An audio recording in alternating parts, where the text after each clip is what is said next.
கிறிஸ்து இயேசுக்குள் அன்பாய் அழைக்கப்பட்ட அன்புரிய சகோதர சகோதரிகள் அனைவருக்கும் நம் பிதாவின் நாமத்தினாலும் நம்ம ரட்சக மீட்பராக இருக்கிற இயேசு கிறிஸ்து நாமத்தினாலும் இந்த டாபர்னிக்கல் ஷாடோஸ் கண்டினியூஸ் ஸ்டடிக்கு அன்போடு அழைக்கிறோம். மீண்டும் நம்ம வாழ்நாட்களை ஒரு நாள் சேர்த்து கொடுத்துட்டு சகோதர சகோதரிகள் இந்த ஜூவலியைக்கான செய்த கிருபைக்காக நம் பிதாவான தேவனுக்கும் நன்றிகள் எடுக்கிறோம். கூட இருக்கிற அனைத்து பரிசுத்தவான்களுக்கும் கிருபையும் சமாதானம் உண்டாவதாக சொல்லி இந்த கூட்டத்தின் ஜெபத்தில் வழிநடக்க முடிய சகோதரன் மனோகரன் கருள் நொண்டி நம் அனைவர் சார்பாக அன்போடு அழைக்கிறோம். ஓகே பிரதர், ஆன்ல இருக்கா? Yes brother. ஆ செபிப்போம். பரமண்டலத்தில் வாசம் செய்கிற எங்கள் சர்வலோகத்தின் தகப்பனே, இதோ இந்த வேளையிலும் நாங்கள் இந்த ஒரு மறைமுகமான ஒரு கூடுகையிலே கலந்து கொள்ள தேவரீர் எங்களுக்கு நீங்க கிருபை கொடுத்ததுக்காக நன்றி செலுத்துகிறோம் அப்பா. தந்தையே, இதோ இந்த நாளிலும் நீங்க கொடுக்க இருக்கிற சத்தியத்திற்காய் நாங்கள் செபிக்கிறோம் தந்தையே. அந்த சத்தியத்தை நாங்கள் சோர்வில்லாமல் நாங்கள் கேட்டு உணர்ந்து அச்சத்தியத்தின்படி நாங்கள் நடந்து எங்களுடைய அழியாமையை நாங்கள் சீக்கிரம் சுதந்திரித்துக் கொள்ள அதற்கே உண்டான ஜீவியம் நாங்கள் ஜீவிக்க பிதாவே நீங்களே எங்களை வழிநடத்த வேண்டுமாய் சர்வ வல்லவருடைய பாதத்திலே எங்கள் கர்த்தரும் இரட்சகரும் மீட்புமா இருக்கிற எங்கள் கிறிஸ்து இயேசு ராஜாவின் மூலம் செபிக்கிறோம் எங்கள் மகா பரிசுத்தமுள்ள பிதாவே, ஆமேன். Thank you brother. தேங்க்யூ அன்புக்குரிய பிரதர். சகோதர சகோதரிகளே, நம்ம தொடர்ந்து பார்த்துட்டு வர இந்த டாபர்னிக்கல் கண்டினியூஸ் ஸ்டடியில் நம்ம கடந்த வாரம் கேம்ப் பற்றி நம்ம பார்த்தோம். ஸோ இன்னைக்கு marching order of the tribes அந்த தலைப்பின் கீழ் நமக்கு செய்து கொடுக்கறதுக்கு நம் சகோதரன் கார்த்திகேயன் ரெடியாக இருக்கிறாங்க. ஸோ அது செய்து கொடுக்க முடியாது சகோதரன் கார்த்திகேயன் நம்ம அனைவர் சார்பாங்க அன்போடு அழைக்கிறோம்.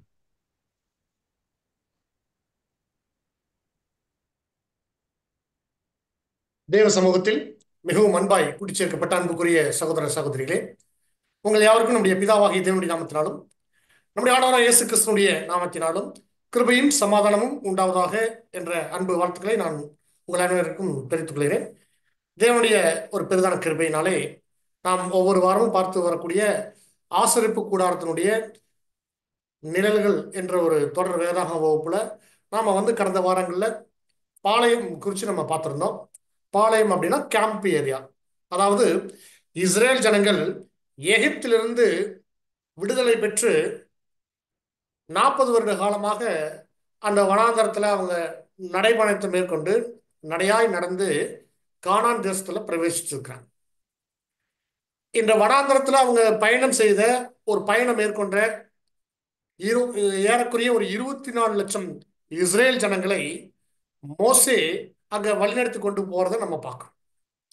அப்படி 24 லட்சம் ஜனங்களுக்கும் தேவையான சாப்பாடு, தண்ணீர் வசதி, அது மாத்திரமல்ல அவங்களோடு இருக்கக்கூடிய மிருக ஜீவன்களுக்கு ஆடு, மாடு, ஒட்டகம், கழுதை போன்ற மிருக ஜீவன்களுக்கும் தேவையான உணவு மற்றும் அதற்கு தேவையான தண்ணீர்கள், எல்லா விஷயங்களும், அது மாத்திரமல்ல இவர்கள் எல்லோரும் தங்கறதுக்கான வசிப்பிடம், தங்கறதுக்கான இடம், இது எல்லா ஏற்பாடுகளையும் தேவன் மிக அற்புதமாக அந்த வனாந்தரத்துல செய்து கொடுத்திருந்ததெல்லாம் நம்ம இதுக்கு முன்னாடி நாங்கள் அநேக பாடங்கள்ல நம்ம படிச்சிருக்கிறோம். நம்முடைய வேதாகமத்தில் இதை குறித்து பதிவு இருக்கிறத நம்ம பார்க்கலாம். அன்பான சகோதர சகோதரிகளே, இந்த இஸ்ரேல் ஜனங்கள் எகிப்துல ரொம்ப வருஷம் இருந்தாங்க. ரொம்ப வருஷம் இருக்கும் பொழுது இவர்களுடைய வாழ்க்கை நடைமுறை, அவங்களுடைய கலாச்சாரம், அவங்களுடைய டோட்டல் கல்ச்சரே சேஞ்ச் ஆயிடுச்சு. அப்போ அவங்களுடைய கலாச்சாரம், அவங்களுடைய வழிபாட்டு முறை, அவங்க வணங்கக்கூடிய கடவுள் எல்லாமே உண்மையான சர்வ வல்லமையுள்ள யெகோவா தேவனை மறந்துவிட்டு அநேக எகிப்தில் இருக்கக்கூடிய அநேக விக்கிரகங்களை அவங்க வணங்கி கொண்டு வந்தாங்க. தேவன் அந்த வாதைகள் எல்லாம் கொடுத்து அந்த உண்மையான தேவனை தொழுது கொள்ளும்படியான ஒரு ஏற்பாடை அவங்களுக்கு சொந்த ஜனங்களுக்கு செய்து கொடுத்து இந்த வனாந்தரத்தில் வழிநடத்தி வந்தாங்க. அப்போ ஒரு ஒழுங்கற்ற ஒரு சூழ்நிலையில வாழ்ந்து கொண்ட ஜனங்களை ஒரு ஒழுங்குக்குள்ள கொண்டு தேவன் வழிநடத்தி கொண்டு போறதெல்லாம் இந்த வனாந்தர பயணத்தில் நம்ம அநேக இடங்கள்ல நம்ம பார்க்கலாம். அதுல விசேஷமா இந்த இஸ்ரேல் ஜனங்கள் மத்தியில தேவன் வாசம் பண்றார். அதுதான் ஆசரிப்பு கூடாரம். கடந்த 37 வாரங்களாக நம்ம அதான் படிச்சோம். சரிங்களா? இப்ப பாருங்க அன்பான சகோதர சகோதரர்களே, அந்த ஆசரிப்பு கூடாரத்தை சுற்றிலும் அந்த இஸ்ரேல் ஜனங்கள் அவங்களுடைய கூடாரத்தை போட்டு குடும்பம் குடும்பமாக தங்கிட்டு இருக்காங்க. சரிங்களா? அப்போ இஸ்ரேல் ஜனங்கள் அவங்களுடைய இஷ்டத்திற்கு ஏதோ ஒரு பக்கம் கூடாரம் போட்டு அமைச்சு தங்குற மாதிரி இல்லாம ஒரு வரிசை கிரமமாக, ஒரு ஒழுங்கு கிரமமாக தேவன் வெகு நேர்த்தியாக கோத்திரம் வாரியாக, இஸ்ரேல்ல 12 கோத்திரம் இருக்கு. 12 கோத்திரமும் எந்த இடத்துல கூடாரம் அமைத்து இருக்கணும் அப்படிங்கிறதெல்லாம் சொல்லியிருந்தாங்க. அதுல ஒரு ஒழுங்கு இருக்கு அப்படிங்கிறதெல்லாம் நம்ம கடந்த வாரங்களை பார்த்தோம். நீங்க நல்லா கவனிச்சு பாருங்க, எப்படி கூடாரம் அமைக்கணும் அப்படின்னா, ஒவ்வொரு கோத்திரமாக அவங்களுடைய ஒவ்வொரு கோத்திரத்துக்கும் ஒவ்வொரு கொடி இருக்கு. அப்படி அந்த ஒவ்வொரு கோத்திரமும் எங்க யார் இருக்கணும் அப்படிங்கிறதெல்லாம் வச்சிருந்தாங்க. அதுல பாத்தீங்க அப்படின்னா ஒரு ஒரு ஒரு ஒரு மக்கள் தொகை கணக்கெடுப்பு சென்சஸ் எடுத்து அந்த சென்சஸினுடைய அடிப்படையில கரெக்டா நீங்க அவங்க என்ன பண்ணுவாங்கன்னா தேவன் பிரிச்சு வச்சிருப்பார். யார் முன்னாடி இருக்கணும், யார் பின்னாடி இருக்கணும், யார் எந்த வரிசையில் இருக்கணும், லெஃப்ட் யார் ரைட் யாரு அப்படின்னு எல்லா ஒரு ஒழுங்கும் கிரமமாக அங்க என்ன பண்ணணும் வடிவமைக்கப்பட்டிருக்கிறது நம்ம பார்க்கணும். அப்படி பாளையம், இதுக்கு பேர் தான் பாளையம் அப்படின்னு சொல்லுவோம். பாளையம் அப்படின்னா அதாவது இஸ்ரேல் ஜனங்கள் அவங்களுடைய குடியிருப்பு இருக்கக்கூடிய பகுதிக்கு பேர் தான் பாளையம். சரிங்களா? இந்த பாளையத்திலிருந்து நமக்கு என்ன பாடம் அப்படிங்கிறது கடந்த வாரத்தில் நம்ம பார்த்தோம். அப்படின்னா தேவனுடைய தெய்வீக திட்டம் இதுக்குள்ள ஒளிஞ்சிருக்கிறது நம்ம பார்க்குறோம். அந்த ஒரு மறைவான ஒரு ரகசியத்தை, அதில் இருக்கக்கூடிய ஒரு சத்தியத்தின் ரகசியத்தை நம்ம கடந்த வாரங்களில் வெளியே எடுத்து நம்ம தியானிச்சோம். அதுல சத்தியம் எப்படி இருக்கு அப்படின்னு சொல்லி பார்க்கும்போது அதுல தேவனுடைய தெய்வீக திட்டம் என்ன இருக்கு அப்படின்னா, தேவனுடைய 4 முகங்கள் இருக்கிறத நம்ம வெளிப்படுத்தல வசனம் வாசிச்சோம். எசேக்கியேலும் இருக்கு. அந்த 4 முகங்களும் 4 விதமான குணலட்சணங்களை காட்டுது. அந்த 4 முகங்களும் 4 டைரக்ஷன்ல 4 திசைகளை நோக்கி பார்த்து கொண்டிருக்கும்.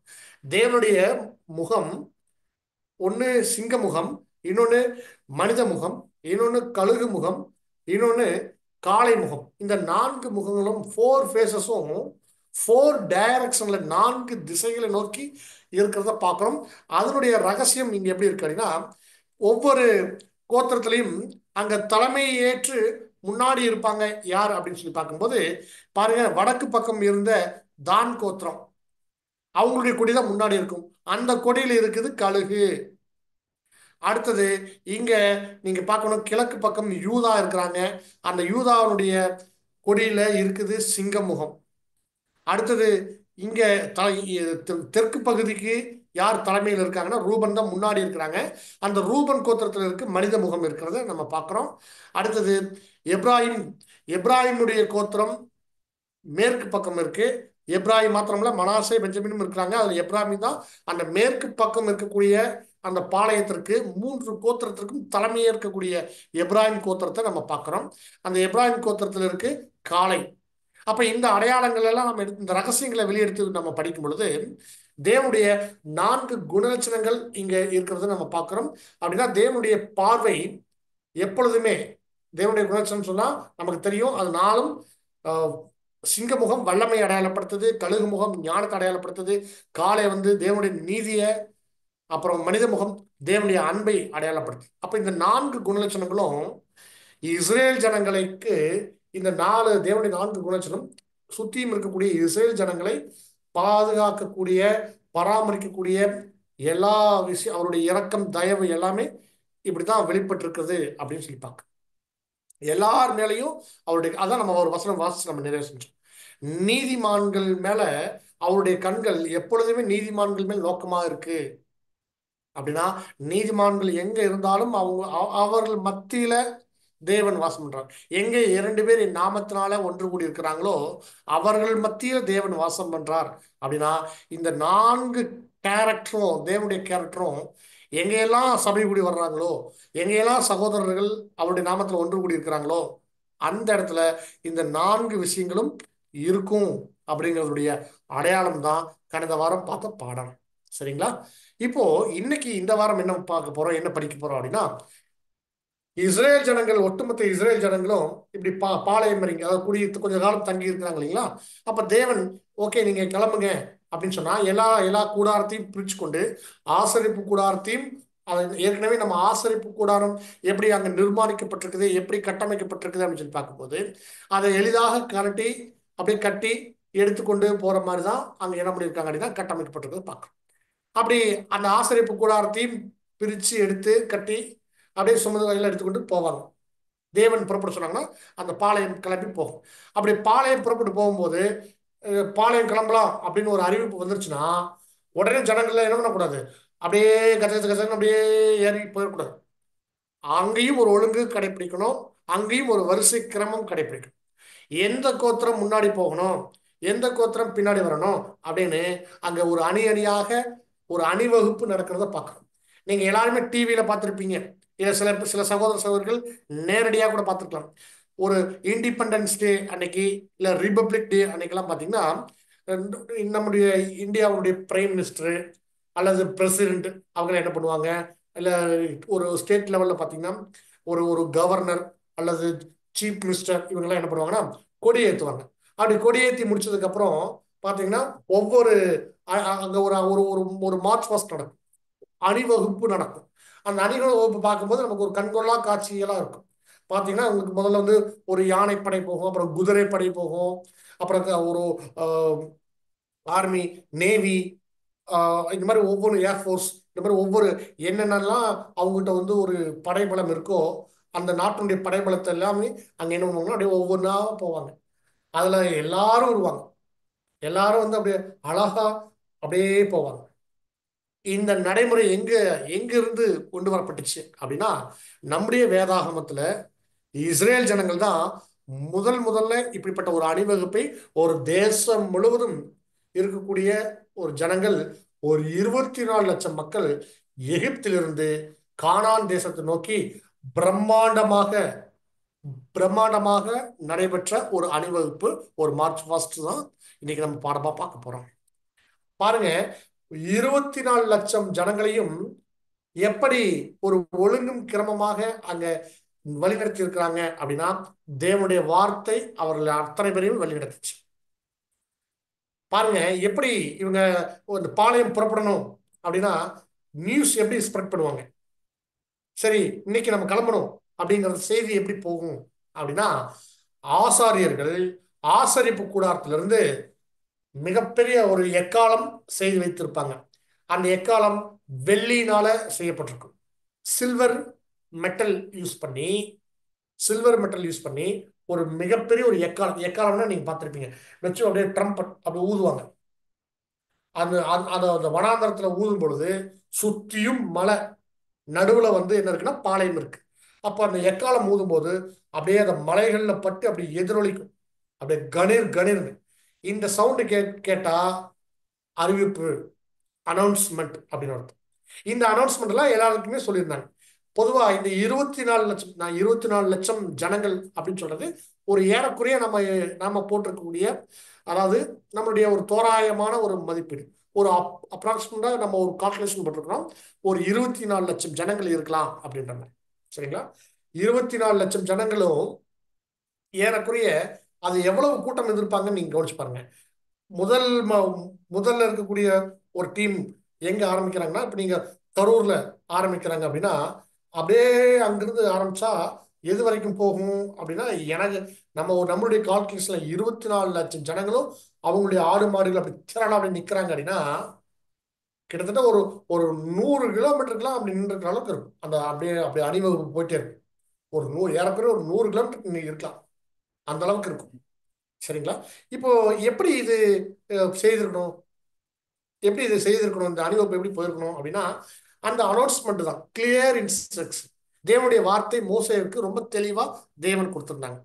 ஒரு முறை அதாவது எப்படி சொல்றதுன்னா இதுல வந்து இந்த 24 லட்சம் ஜனங்களையும் வழிநடத்துறதுக்கு 100 பேர்த்துக்கு ஒரு அதிபதி, 1000 பேர்த்துக்கு ஒரு அதிபதி அப்படின்னு சொல்லி பிரிச்சிருந்தாங்க. அதாவது 10 பேர்த்துக்கு ஒரு அதிபதி, அப்புறம் 100 பேர்த்துக்கு ஒரு அதிபதி, அப்புறம் 1000 பேர்த்துக்கு அதிபதி. இந்த மாதிரிலாம் ஒரு அட்மினிஸ்ட்ரேஷன்ல இருக்கக்கூடிய சில சௌகரியங்களுக்காக மோசே இப்படியெல்லாம் வந்து பிரிச்சு வச்சிருந்தார். அவங்களுக்கு இருக்கக்கூடிய பிரச்சனைகள், அவங்களுடைய தேவைகளை சந்திச்சு அதை சரி செய்யறதுக்காக நிறைய ஒரு தலைவர்களை ஒரு ஒரு ஒரு பெட்டாலியனுடைய கேப்டன் போல அங்கே இருந்து ஏற்படுத்தி வச்சிருந்ததை பார்க்கணும்.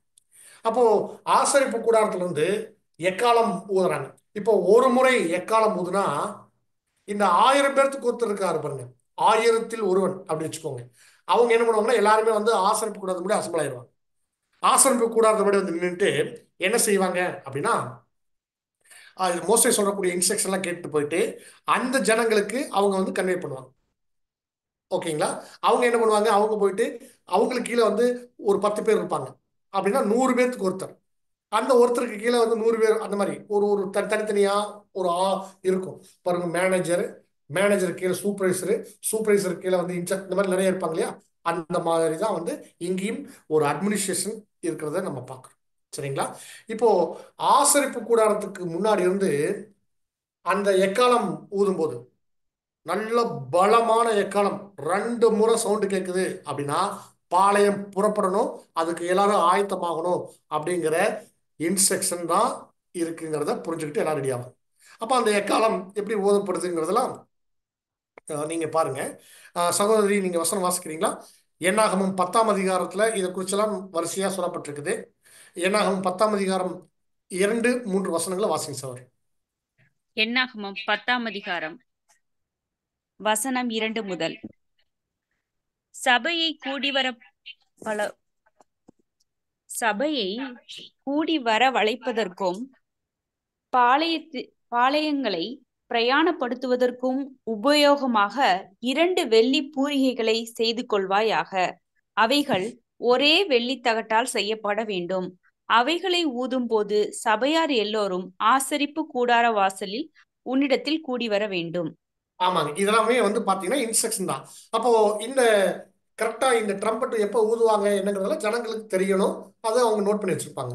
அதே மாதிரியே ஒரு நாள் கரெக்டா இவங்க வனாந்தர பயணத்துல இருக்கும் பொழுது 2வது வருஷம் 2ஆம் மாசம் 20ஆம் தேதி, second year, second month, 20th டே, கரெக்டா அப்போ என்ன பண்றாங்க அப்படின்னா பாளையம் புறப்படுறதுக்கான இன்ஸ்ட்ரக்ஷன் இதே மாதிரி ஒரு எக்காலம் சவுண்டு அங்க கேட்க ஆரம்பிக்குது. வாசிங்க சகோதரி. என்னாகமம் 10ஆம் அதிகாரம் 11 இருந்து 13 வரைக்கும் வாசிங்க. 2ஆம் வருடம் 2ஆம் மாதம் 20ஆம் தேதியில் மேகம் சாட்சியினுடைய வாசஸ்தலத்தின் மீதிலிருந்து உயர எழும்பிற்று. அப்பொழுது இஸ்ரவேல் புத்திரர் சீனாய் வனாந்திரத்திலிருந்து தங்கள் பிரயாண வரிசைகளாய் புறப்பட்டார்கள். மேகம் பாரான் வனாந்திரத்தில் தங்கிற்று. இப்படியே கர்த்தர் மோசேயை கொண்டு கட்டளையிட்டபடி முதல் பிரயாணம் பண்ணினார்கள். பாருங்க அன்பான சகோதர சகோதரிகளே, இங்க நீங்க இந்த மேப்ல நீங்க பார்க்கலாம். கட்டாயமா உங்க எல்லாருக்குமே இந்த மேப் நீங்க பரிச்சயமான மேப்பை தான் இருக்கும். ஒருவேளை புதிய சகோதர சகோதரிகள் யாராவது இருக்கீங்கன்னா இந்த மேப் நல்லா நோட் பண்ணிக்கோங்க. இங்க இருக்கிறது எகிப்து. எகிப்துல இருந்து இப்ப எங்க போகணும்னா கானான் போகணும். நான் மார்க் பண்ணி காட்டுறேன் இல்லைங்களா? இதுதான் எகிப்து. இங்கதான் அவங்க எல்லாருமே இருக்கிறாங்க. இந்த எகிப்துல இருந்து தான் அவங்க விடுதலையாகி இந்த பாருங்க இந்த ஒரு ரோடு மேப் மாதிரி இருக்கு இல்லைங்களா? இப்படியே வர்றாங்க. வந்து என்ன பண்றாங்க அப்படின்னா இந்த இடத்துல செங்கடல், இது செங்கடல் இருக்கு, செங்கடல் பகுதியை இங்க என்ன பண்றாங்கன்னா கடந்து அப்படியே வர்றாங்க.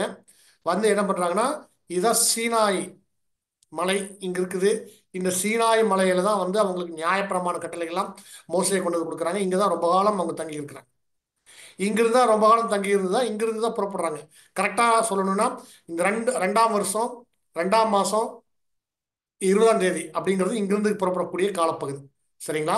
அதாவது எகிப்திலிருந்து புறப்பட்ட 2ஆம் வருடம் 2ஆம் மாசம் 20ஆம் தேதியில இங்கிருந்து ஒரு இன்ஸ்ட்ரக்ஷன் கிளம்புது. இங்கிருந்து தான் புறப்படுறாங்க. எங்க போறாங்க? இப்படியே கொஞ்சம் கொஞ்சமா போயிட்டு அப்படியே ஒவ்வொரு இடமா. சரிங்களா?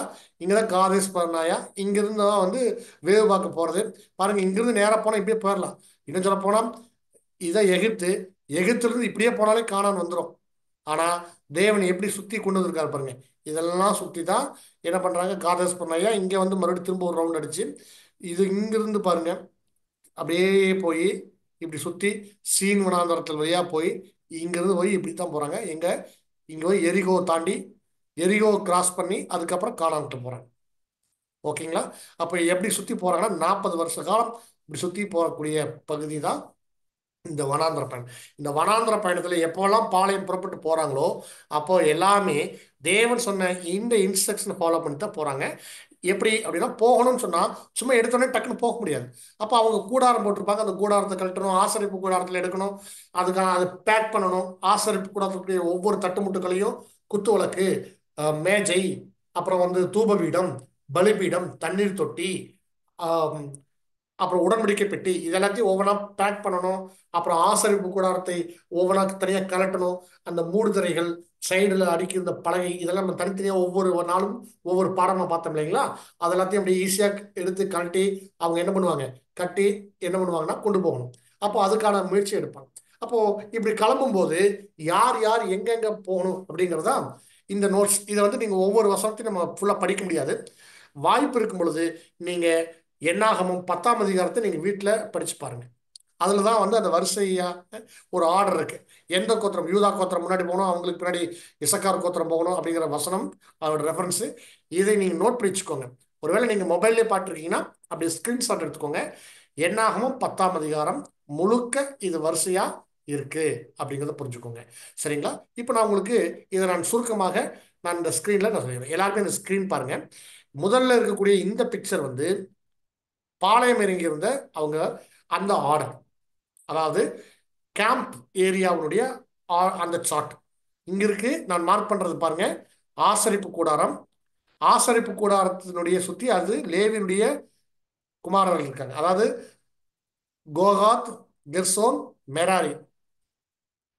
ஆசரிப்பு கூடாரத்தினுடைய தென் பக்கம் கோகாத்து, பின்னாடி பக்கம் அதாவது மேற்கு பக்கம் கெர்சோனு, வடக்கு பக்கம் மெராரி, கிழக்கு பக்கம் மோசேவும் அப்புறம் ஆரோனுடைய குமாரர்கள் இங்க இருப்பாங்க. சரிங்களா? இதுதான் லேவியர்கள் சுத்தியும் இருக்கிறது. அடுத்த சுத்துல யார் இருக்காங்க அப்படின்னா, அப்படியே யூதா, இசக்காரு, செபுலோனு, இந்த பக்கம் ரூபன்னு, சிமியோனு, காத்து, இந்த பக்கம் பெஞ்சமீனு, மனாசே, எப்ராஹிமு, அப்புறம் இந்த பக்கம் நப்தலி, ஆஷேரு, தானு. இப்படி ஒரு மூணு மூணா பிரிச்சு நாலு திசைகளையும் மும்மூணு கோத்திரமாக அவங்க என்னன்னா தங்களுடைய கூடாரத்தை போட்டு குடியிருக்கிறாங்க. சரிங்களா? இது போன வாரம் படிச்ச இந்த ஆர்டர். சரிங்களா? இப்போ இந்த பகுதியில் இருக்கிற 3 கோத்திரத்திற்கும் தான் ஹெட்டு, தலைமை. அதே மாதிரி இந்த பகுதியில் இருக்கக்கூடிய 3 கோத்திரத்துக்கும் யூதா தான் ஹெட்டு. யூதா, இசக்கார், செபுலோன்ல யூதா தான் ஹெட்டு. அவங்களுடைய கொடிதான் முன்னாடி பிடிச்சிட்டு போவாங்க. அதே மாதிரிதான் இந்த ஆர்டர்ல அப்படியே எப்படி கிளம்பி போறாங்கிறது 2வது சார்ட்டை இப்ப நோட் பண்ணுங்க. 2வது சார்ட்ல இங்க நல்லா கவனிச்சு பாருங்க.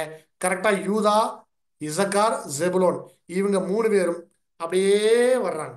சரிங்களா? அப்படியே இங்க முன்னாடி அவங்க தான் அந்த அணிவகுப்பு நடந்து போகும்போது இந்த இடத்துல இருக்காங்க யூதா கோத்திரம். யூதானா தனி மனுஷன் அல்ல, யூதா கோத்திரத்தில் இருக்கக்கூடிய அந்த அத்தனை அப்படியே டீமா போவாங்க. அப்படின்னா அவங்களுடைய பிள்ளைகள், பிள்ளை குட்டிகள், அவங்களுடைய ஆடு மாடுகள், அவங்களுடைய கூடாரங்கள், அவங்களுடைய தட்டுமுடி சாமான்கள் இதெல்லாத்தையும் எடுத்துக்கிட்டு அப்படியே நடப்பாங்க. சரிங்களா? அது பக்கத்திலேயே இசக்கார் கோத்திரம் இருக்கும், அப்புறம் ஜெபுலோன் கோத்திரம் இருக்கும். இவங்க தான் முதல்ல ஒரு மூணு டீம். அப்படின்னா 3னா நாம நினைக்கிற மாதிரி சாதாரணமான மூணு கோத்திரம் இல்ல, அதுவே லட்சக்கணக்கில் இருக்கும். யூதா கோத்திரம்னா அதுல இங்க இருப்பாங்க லட்சக்கணக்கான மக்கள் இருப்பாங்க. அப்படியே அவங்க முன்னாடி நடந்து போயிட்டு இருப்பாங்க. சரிங்களா? அடுத்து அதே மாதிரி இசக்கார். இப்படி இந்த 3 கோத்திரம் நடந்து போயிட்டு இருக்கும்போது இதுக்கு முன்னாடி இருக்கும் ஆர்க், உடன்படிக்கை பெட்டியை எடுத்துட்டு போவாங்க. இந்த பிக்சர் நல்லா கவனிக்கலாம் பாருங்க. இதுதான் ஆர்டரு. இந்த இந்த சார்ட்டை பாருங்க. கொஞ்சம் டீட்டெயில்டா கொஞ்சம் பெருசு பண்ணி போட்டிருக்கிறேன். சரிங்களா? கோகாத் என்ன பண்றாங்க அப்படின்னா, உடன்படிக்கை பெட்டியை எடுத்துக்கிட்டு நடக்கக்கூடிய ஆள் முதல்ல உடன்படிக்கை பெட்டி தான் போகும். உடன்படிக்கை பெட்டினா நம்ம ஆசரிப்பு கூடாரத்துல மகாபரிசுத்தத்துல மோஸ்ட் ஹோலி பிளேஸ்ல இருக்கும் இல்லைங்களா? அந்த 2 கேருபீன்கள் இப்படி வச்சுட்டு இருப்பாங்க. அந்த மாதிரி இருக்கக்கூடிய அந்த உடன்படிக்கை பெட்டியை என்ன பண்ணுவாங்கன்னா, முதல்ல நல்லா வெளியே தெரியாம மூடிடுவாங்க. மூடி சைட்ல அந்த குச்சியை போட்டு செருகி அதை தூக்கி தோல்ல வச்சுட்டு சுமந்துட்டு முன்னாடி போவாங்க. நம்ம இந்த உடன்படிக்கை பற்றி படிக்கும் போதே நம்ம அதோட அமைப்பெல்லாம் நம்ம பார்த்துட்டோம். சரிங்களா? அப்போ வெளியே தெரியாம நல்ல ஒரு ரத்தாம்பரம் எல்லாம் போட்டு நல்லா ஃபுல்லா அது உள்ள என்ன இருக்குன்னு தெரியாத அளவுக்கு நல்லா க்ளோஸ் பண்ணி அப்படியே தூக்கி தோல்ல சுமந்துட்டு போவாங்க. அதுக்கு பின்னாடிதான் இந்த 3 கோத்திரம் வரும். அதுக்கு அடுத்தது என்ன பண்ணுவாங்க, கெர்சோன், மெராரியினுடைய கோத்திரங்கள் அந்த என்ன பண்ணுவாங்க,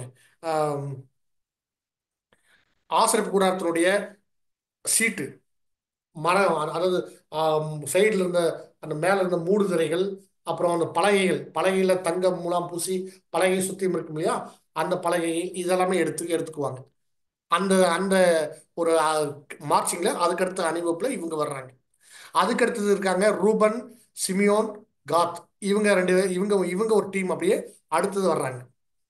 அதுக்கடுத்தது ஒரு ஒரு குரூப் வர்றாங்க. அந்த குரூப் யாரு அப்படின்னா, அதே லேவி கோத்திரத்திற்குரிய கோகாத் வம்சம். அந்த கோகாத் வம்சம் யாருன்னா, ஆசரிப்பு கூடாரத்தில் குத்து விளக்கு, தூபபீடம், அப்புறம் வந்து சமூக தப்ப மேஜை, அப்புறம் பலிபீடம், தண்ணீர் தொட்டி, இதெல்லாத்தையும் தூக்கிட்டு அவங்க ஒரு குரூப் அப்படியே லேவியர்கள் சுமந்து கொண்டு போவாங்க. அதுக்கு பின்னாடி தான் வருவாங்க யாருன்னா, எப்ராஹிம், மனாசே, பெஞ்சமின், நப்தலி, ஆசேர், தான் அப்படிங்கிற ஒரு 2 டீமும் 3 அணிய, ஒரு டீமுக்கு 3 கோத்திரம் இல்லையா, அவங்க எல்லோரும் லட்சக்கணக்கான ஜனங்கள் பின்னாடி நடந்து வர்றாங்க. இப்படியே என்ன பண்றாங்கன்னா இந்த அமைப்பாவே நடந்து போவாங்க. இப்படி நடந்து போகும்போது அந்த காட்சியை நீங்க பார்த்தாலே பிரம்மாண்டமான காட்சி அமைப்பா இருக்கும். அதுல அவ்வளவு பேரும் அப்படியே ஒரு ஒரு வரிசையா போயிருக்கிறாங்க. அதுல வந்து நம்ம எப்படி பார்க்கிறோம் அப்படின்னா, தேவன் இந்த ஆர்டர்ல நடந்து போங்கன்னு சொன்னாங்கன்னா அதே ஆர்டர்ல ரொம்ப அழகா அவங்க நடந்து போயிருக்கிறாங்க. இதுதான் வந்து தேவன் வச்சிருக்கக்கூடிய ஒரு நடைமுறை. இதுல நீங்க நல்லா கவனிக்கணும். இதுல நமக்கு ஒரு அருமையான ஒரு பாடம் இருக்கு, தேவனுடைய தெய்வீக திட்டமும் இருக்கு. சரிங்களா? ஓகே. இப்போ இதுல எல்லாருமே நீங்க நல்லா கவனிச்சு பார்த்தீங்கன்னா, இதுல நீங்க கவனிச்சு பார்க்கணும். இதுல லேவியர்கள் என்ன பண்றாங்க அப்படின்னா, ஆசரிப்பு கூடாரத்தினுடைய பெட்டி, அதில் இருக்கக்கூடிய தட்டுமுட்டுகளை, ஆசரிப்பு கூடாரத்தில் இருக்கக்கூடிய ஆசரிப்பு கூடாரம், ஆசரிப்பு கூடாரத்தில் இருக்கக்கூடிய ஜாமானங்கள் எல்லாத்தையும் பேக் பண்ணி அவங்க சுமந்துட்டு போறாங்க. சரிங்களா? இப்போ லேவியனுடைய கோத்திரம், லேவி கோத்திரத்துல லேவிக்கு 3 பசங்க, கெர்சோன், கோகாத், மெராரி அப்படிங்கிற 3 பிள்ளைகள். அந்த 3 குமாரர்களுக்கும் பிறந்த அவங்களுடைய சந்ததி இருக்காங்க இல்லைங்களா, அவங்க தான் வந்து என்ன பண்றாங்கன்னா, இதெல்லாம் வந்து அங்கதான் அவங்க தான் ஆசாரியர்கள். அந்த ஆசாரியர்கள்ல யார் யார் என்னென்ன வேலை செய்யறது அப்படிங்கிறத இங்க வந்து ஆர்டர். சரிங்களா? இப்போ இது நீங்க நல்லா கவனிக்கணும். அடுத்த ஒரு 2-3 நிமிஷங்கள் உங்களுடைய கவனத்தை நீங்க சிதறவிடாம நல்லா ஸ்கிரீனும் பார்க்கணும், சொல்ற வார்த்தைகளும் நல்லா உன்னிப்பா நீங்க கவனிக்கணும். சரிங்களா? பாருங்க அன்பான சகோதரர்களே, கெர்சோன், கோகாத், மெராரி இந்த 3 கோத்திரம் தான் லேவியினுடைய பிள்ளைகள். லேவி கோத்திரத்துல 3 பேர் பிறந்திருக்கிறாங்க. லேவிக்கு பிறந்த 3 பிள்ளைகள் அவங்களுடைய வம்சாவளி. சரிங்களா? இவங்க எல்லாரும் தான் என்ன பண்ண முடியும்னா, இவங்க தான் ஆசரிப்பு கூடாரத்துல ஆசரிப்பு கூடாரம் சம்பந்தப்பட்ட வேலைகளை செய்யறது, அந்த பொருட்களை சுமந்து கொண்டு போறது தான் இவங்களுடைய வேலை. இவங்க தான் அதை எடுத்துட்டு போகணும். சரிங்களா? இப்ப என்ன பண்றாங்க அப்படின்னா, இந்த கோகாத் வம்சத்துல லேவினுடைய கோகாத் அப்படிங்கிற ஒரு பிள்ளை அவங்க வம்சத்துல வந்தது அம்ரான். அவங்களுடைய பையன் தான் ஒன்று ஆரோனு, அப்புறம் மோசே, மிரியாம், இவங்களாம். சரிங்களா? இந்த பிரதான ஆசாரியன் ஆரோனுடைய பசங்க தான் வந்து இத்தாமார், எலியேசர், இவங்க தான் வந்து அப்படியே அவங்களுடைய, அதாவது அண்டர் பிரிஸ்ட். சரிங்களா? High priest Aaron. ஓகேங்களா? சரி, இப்போ நீங்க நல்லா கவனிச்சுக்கோங்க. இவங்கெல்லாம் ஆசாரிய ஊழியத்திற்காக தேர்ந்தெடுக்கப்பட்ட ஆசாரிகளாக அபிஷேகம் செய்யப்பட்டவர்கள். சரிங்களா? இப்போ இந்த கெர்சோன் அவங்களுடைய பிள்ளைகள், கோகாத் அவங்களுடைய பிள்ளைகள், மிராரி அவங்களுடைய பிள்ளைகள்லாம் இருப்பாங்க இல்லைங்களா, இந்த அவங்களுடைய பிள்ளைங்கன்னு சொல்லிட்டு ஒரு வம்சம் இருக்கு இல்லைங்களா, அதுல ஆண்கள் இருக்காங்க பாருங்க. அந்த ஆண்கள்ல 30 வயசுல இருந்து 50 வயசு வரைக்கும் இருக்கக்கூடிய இந்த சுமைகள் எல்லாம் தூக்கிட்டு போகக்கூடிய ஆட்களை அங்க தேவன் வந்து ஆசாரியர்களாக இல்ல லேவியர்களாகவே, அவர்கள் லேவி கோத்திரத்தில் பிறந்தனால இந்த ஆசரிப்பு கூடாரத்துடைய ஜாமானங்களை சுமந்து கொண்டு போகக்கூடிய வேலைக்கு வச்சிருக்கிறாங்க. நீங்க கான்செப்ட் நல்லா உள்வாங்கிக்கொள்ளுங்க. அதுக்கு பின்னாடி தான் இதுல வந்து ஒரு ஆவிக்குரிய அர்த்தத்துக்குள்ள நம்ம போக போறோம். சரிங்களா? சரி, இப்ப இந்த 3 பேர் கெர்சோன், கோகாத், மெராரி அப்படிங்கக்கூடிய இந்த 3 பேருக்கும் என்னென்ன வேலைகள் அங்க வழங்கப்பட்டுச்சு அப்படிங்கிறத நீங்க நல்லா கவனிக்கலாம். இதுல இருக்கக்கூடிய ரெஃபரன்ஸ் நான் உங்களுக்கு சொல்லிடுறேன். பாருங்க, இதுல ரொம்ப முக்கியமா இவ என்ன பண்ணியிருக்காங்கன்னா, கோகாத் அப்படிங்கிற கோகாத்தினுடைய வம்சம் என்ன பண்ணியிருக்காங்கன்னா, இந்த பொருள் எல்லாத்தையும் வந்து ஆசரிப்பு கூடாரத்தில் இருக்கக்கூடிய குத்துவிளக்கு, தூபபீடம், அப்புறம் வந்து என்ன இருக்கு அப்படின்னா அந்த சமூக தப்ப மேஜை, அப்புறம் வந்து உடன்படிக்கை பெட்டி, இது எல்லாத்தையும் அழகா பேக் பண்றாங்க. அது என்னன்னு உள்ள வெளியே தெரியாத அளவுக்கு பேக் பண்ணி கட்டி என்ன பண்றாங்கன்னா, இப்படி துண்டு அதாவது ஒரு ஒரு பெரிய ஒரு குச்சி மாதிரி சரி சைடில் இப்படி தோளில் சுமந்துட்டு போகிறது கோஹாத் புத்திரர்களுடைய வேலை. அப்போ அவங்க என்னென்ன சுமந்து கொண்டு போகிறாங்க அப்படின்னா, ஆசரிப்பு கூடாரத்தில் இருக்கக்கூடிய பரிசுத்தத்தில் இருக்கக்கூடிய 3 பொருட்கள், அப்புறம் மகாபரிசுத்தக்கூடிய ஒரு பொருள், உடன்படிக்கைப்பட்டி உட்பட இந்த 4ஐயும் அவங்க தான் என்ன பண்ணுறாங்கன்னா சுமந்து கொண்டு போகிறாங்க. இது யாருடைய பொறுப்பு அப்படின்னா, கோஹாத் வம்சத்தில் பிறந்திருக்கக்கூடிய பிள்ளைகள். அப்ப லேவி கோத்திரத்துக்குள்ள உள்ள சப்டிவிஷனா இருக்கு. லேவி கோத்திரத்துல கோஹாத்தினுடைய வம்சாவளியில வந்தவங்க தான் இதை சுமந்து கொண்டு போறாங்க. சரிங்களா? அடுத்தது கெர்சோன் அப்படிங்கிற கெர்சோன் லேவியினுடைய இன்னொரு மகன், அவங்களுடைய வம்சாவளியில் பிறந்தவங்க எதை எடுத்து போறாங்கன்னா, பிரகாரத்தில் இருக்கக்கூடியது. பிரகாரம்னா நீங்க நல்லா புரிஞ்சுக்கோங்க, ஆசரிப்பு கூடாரத்தில் இருக்கக்கூடிய தட்டுமுட்டுக்கள் அவங்க. அடுத்து கெர்சோன் தண்ணீர் தொட்டியும் பலிபீடம் தான் பிரகாரத்துக்குள்ள இருக்கும். அப்புறம் என்னன்னா, பிரகாரத்தை சுத்தியும் இருக்கக்கூடிய அந்த தூணு, அப்புறம் அங்க தொங்கு திரைகள் இருக்கும். அந்த தூண்கள் எல்லாம் கலட்டி, அப்புறம் அதில் இருக்கக்கூடிய அந்த துணிகள் எல்லாத்தையும் எடுத்து பேக் பண்ணி கொண்டு போறது. அடுத்தது மெராரி அப்படின்னு இன்னொரு மகன், அவங்களுடைய வம்சாவளி, அவங்களுடைய பிள்ளைகள்லாம் இருக்காங்க. அவங்க என்ன பண்றாங்க அப்படின்னா, ஆசரிப்பு கூடாரத்துல உள்ள அங்க அந்த பலகை, நல்ல உயரமான பலகைகள் இருக்கும். அந்த பலகைக்கு மேல மூடி இருந்த மூடுதரை, இது எல்லாத்தையும் எடுத்து என்ன பண்றாங்கன்னா கொண்டு போறாங்க. அப்போ இதுல உங்களுக்கு ஒரு கேள்வி இருக்கும், இந்த பலகைகள் எல்லாமே எப்படி சுமந்து கொண்டு போறது? அந்த உடன்படிக்கைப்பட்டி தூப பீடம்னா கூட அது கொஞ்சம் சின்னதா இருக்கும், தூக்கிட்டு போயிடலாம். இந்த பலகைகள் எல்லாம் எப்படி தூக்கிட்டு போயிருப்பாங்க அப்படிங்கும்போது, அவங்க தோல்ல சுமந்து கொண்டு போகல. இதுல 2 கோத்திரத்துக்காக மாத்திரம் என்ன பண்ணியிருக்காங்கன்னா, லேவியுடைய பிள்ளைகள் 2 பிள்ளைகள் அவங்களுடைய வம்சாவளிக்கு மாத்திரம் மாட்டு வண்டியை கொடுத்திருக்கிறார். தேவன் மாட்டு வண்டியை பயன்படுத்தி சொல்றார். மாட்டு வண்டினா நீங்க நல்லா புரிஞ்சுக்கலாம், இந்த மாதிரியான வண்டி அமைப்பு இல்லை, கூண்டு வச்ச வண்டி. கூண்டு வச்ச வண்டினா அதுல என்ன பொருள் உள்ள போகுதுன்னு கூட வெளியிருந்து யாருக்கும் பார்த்தா தெரியாத அளவுக்கு கூண்டு வண்டி. இதோட பாருங்க, எனக்கு பிக்சர்ல சரியா கிடைக்கல. அதாவது நீங்க ஒரு கண்டெய்னர் லாரிக்கும் ஓப்பன் பாடி வண்டிக்கும் உங்களுக்கு வித்தியாசம் இருக்கு. ஒரு பொருள் ஏற்றிட்டு போறாங்க அப்படின்னா, அந்த பொருளை கொண்டு போகும்போது உள்ள என்ன பொருள் ஏற்றிருக்காங்கன்னு வெளியே தெரியும். அது ஓப்பன் பாடின்னு சொல்லுவாங்க. கண்டெய்னர் அப்படின்னா க்ளோஸ்டு கண்டெய்னர். அதுதான் அந்த மாதிரி தான் மாட்டு வண்டியிலேயே கூண்டு வண்டி மாதிரி. நீங்க வசனம் வாசிக்கலாம் சகோதரி. என்னாகமம் 7ஆம் அதிகாரம் 3வது வசனம் வாசிங்க. என்னாகமம் 7ஆம் அதிகாரம் வசனம் 3. தங்கள் காணிக்கையாக 6 கூண்டு வண்டில்களையும் 12 மாடுகளையும் 2 பிரபுக்களுக்கு ஒவ்வொரு வண்டிலும் ஒவ்வொரு பிரபுவுக்கு ஒவ்வொரு மாடுமாக கர்த்தருக்கு செலுத்த வாசஸ்தலத்துக்கு முன்பாக கொண்டு வந்தார்கள். பாருங்க அன்பான சகோதரர்களே, இந்த பாளையம் புறப்படும் போது இஸ்ரேல் ஜனங்கள் காணிக்கையாக கொண்டு வந்து இந்த பாளையம் புறப்படுறதுக்கு காணிக்கையாக கொடுத்துருக்குறாங்க. எப்படி அப்படின்னா, வண்டி செஞ்சு 6 வண்டி, ஒரு வண்டிக்கும் 2 மாடு. சரிங்களா? மாட்டு வண்டியெல்லாம் நீங்க பார்த்துருப்பீங்கன்னு நினைக்கிறேன். கண்டிப்பா அந்த பிக்சர் ஒருவேளை பார்க்கல, பிக்சர்ல பார்த்துக்கோங்க. இதுதான் மாட்டு வண்டி, அதாவது கூண்டு வண்டி. அந்த கூண்டு வண்டியில 2 மாடு, ஒரு வண்டிக்கு 2 மாடு. அப்போ 6 வண்டி, 6 வண்டிக்கு 2 மாடு, 12 மாடு. அதான் 6 கூண்டு வண்டி, அப்புறம் 12 மாடு. இதுதான் காணிக்கையா வந்தது. அதை தேவன் என்ன சொல்லுவார்னா, மோசே கூப்பிட்டு இந்த காணிக்கையை எடுத்து நீ என்ன ஒண்ணு பிரிச்சு கொடு. எப்படி பிரிச்சு கொடுக்கணும் அப்படின்னு இப்ப நல்ல வசனத்துல கவனிங்க. என்னாகமம் 7ஆம் அதிகாரம் 6, 7 வசனம் வாசிங்க சகோதரி. என்னாகமம் 7ஆம் அதிகாரம் வசனம் 6 முதல். அப்பொழுது மோசே அந்த வண்டில்களையும் மாடுகளையும் வாங்கி லேவியருக்கு கொடுத்தான். 2 வண்டில்களையும் 4 மாடுகளையும் கெர்சோன் புத்திரருக்கும் அவர்கள் வேலைக்கு தக்க பங்காக கொடுத்தான். கவனிங்க, 6 வண்டியில 2 வண்டிய யாரு கொடுத்துருக்காங்கன்னா, கெர்சோன் புத்திரருக்கு கொடுத்துருக்காங்க. கெர்சோன் லேவினுடைய புத்திரர்ல Kohath, Merari, Gershon. Kohath, Gershon, Merari அப்படி 3 பேர் இருக்காங்க இல்லையா? அதுல 4 வண்டி, 2 வண்டி கொடுத்துருக்காங்க. 2 வண்டி யாருக்குன்னா கெர்சோன் புத்திரருக்கு 2 வண்டி. சரி, தொடர்ந்து 8ஆம் வசனம் வாசிங்க. வசனம் 8. 4 வண்டில்களையும் 8 மாடுகளையும் மெராரியின் புத்திரருக்கு ஆசாரியனாகிய ஆரோனின் குமாரர் இத்தமாருடைய கையில் கீழிருக்கிற அவர்களுடைய வேலைக்கு தக்க பங்காக கொடுத்தான். பாருங்க, மோசே என்ன பண்றாருன்னா, 2 யாருக்கு அப்படின்னா கெர்சோன் ஃபேமிலிக்கு.